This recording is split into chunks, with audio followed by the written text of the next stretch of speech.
Bueno, apreciados seguidores, hoy estaremos hablando sobre álgebra, específicamente en el libro de Baldor. Estaremos dando unas definiciones de algunas terminologías. Si tienes dudas, quédate y así aprenderás sobre la introducción del álgebra.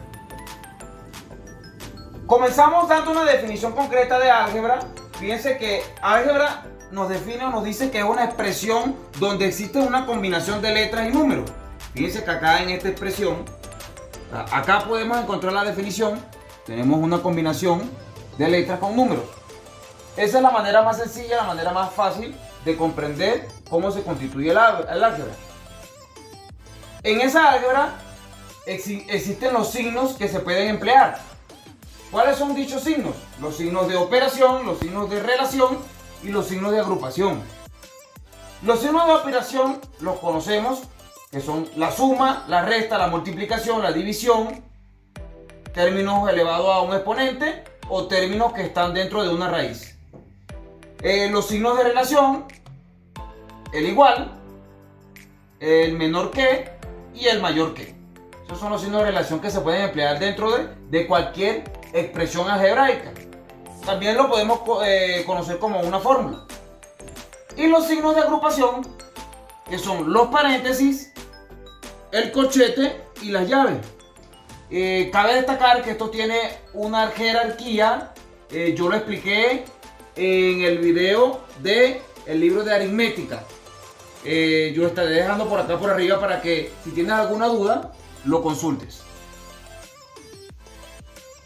Continuamos con la definición de expresión algebraica, que nos dice que es la representación de una o más operaciones algebraicas. Como por ejemplo, acá tenemos una expresión algebraica, fíjense acá, aunque sea un solo término, acá también tenemos una expresión algebraica y acá también, fíjense que acá hay una división y existe sumas algebraicas. Esto quiere decir que cabe y entra dentro de la expresión algebraica.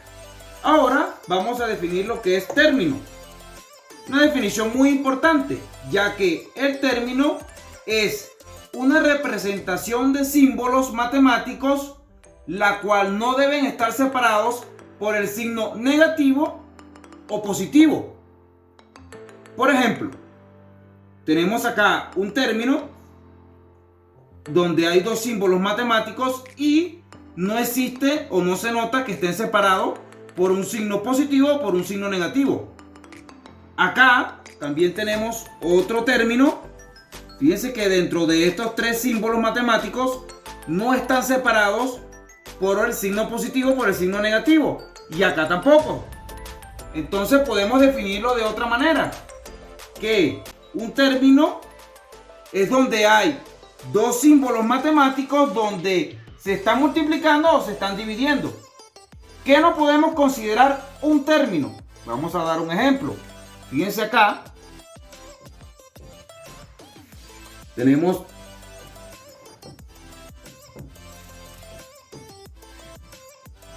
Fíjense que acá tenemos un término y está separado por el signo positivo de otro término. Entonces esto quiere decir que acá no existe un solo término, sino que existen dos términos. Podemos dar otro ejemplo. Fíjense que acá tenemos, supongamos que tenemos wx menos x más y. Fíjense que acá tenemos tres términos, ya que acá existe una separación por el signo negativo y una separación por el signo positivo. Ahora vamos a los elementos que constituyen a dicho término. ¿Cuáles son dichos elementos? Los elementos son los signos, pueden ser positivos, pueden ser negativos. ¿Cuáles? Tenemos acá, claro, un ejemplo. Fíjense, el 3b tiene su signo negativo y el 2xy, fíjense que acá no se le coloca el positivo ya que es invisible, pero tiene signo positivo. Y el coeficiente. Dicho coeficiente se divide en dos clases: el coeficiente numérico y el coeficiente literal. Literal quiere decir que son las letras. Por ejemplo, acá tenemos un término. Fíjense que acá tenemos un término donde el coeficiente es numérico, menos 3, ya que los coeficientes siempre van a aparecer de primero del lado izquierdo. Y acá tenemos también un término donde tenemos coeficiente numérico y también podemos considerar que existe un coeficiente literal, ya que la última letra, que sería Y, conecta o tiene dos términos del lado izquierdo. Entonces, los más utilizados en álgebra generalmente es el coeficiente numérico. Conociendo esto, vamos ahora al grado de un término. Fíjense que el grado de un término se divide en el grado absoluto y con relación a una letra. En el grado absoluto solo vamos a considerar la suma de los exponentes de la parte literal. Quiere decir, de las letras que constituyen los coeficientes. Por ejemplo, el 4A solo constituye una letra, la parte literal, que es la letra A, y tiene exponente 1. Quiere decir que ese exponente es el grado absoluto. Ahora pasamos al segundo ejemplo. En el segundo ejemplo, fíjense que tenemos dos letras y al sumar dichos exponentes nos da como resultado 3, ya que la B posee un exponente 1. ¿Qué quiere decir? Que el grado absoluto de este término es la suma de estos dos, que sería 3. Y con respecto o con relación a una letra, simplemente para poder determinar dicho grado nos centramos en la letra que necesitamos obtener su grado. Ejemplo, A por B con el término cuadrático y con la B con exponente 1, su grado con respecto a la letra A sería 2. Su grado con respecto a la letra B sería 1. En este ejemplo, en este término, fíjense que acá ambos tienen grado 1 con respecto a B y con respecto a X.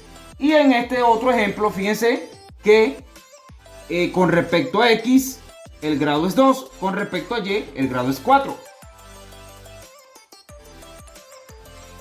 Seguimos con la clasificación de expresiones algebraicas, la cual se constituye en monomio, polinomio, y polinomio a su vez está dividido en binomio, trinomio, y también existen polinomios de grado 4, grado 5, etc. Vamos a definir qué es un monomio. Monomio, su definición dice que consta de un solo término.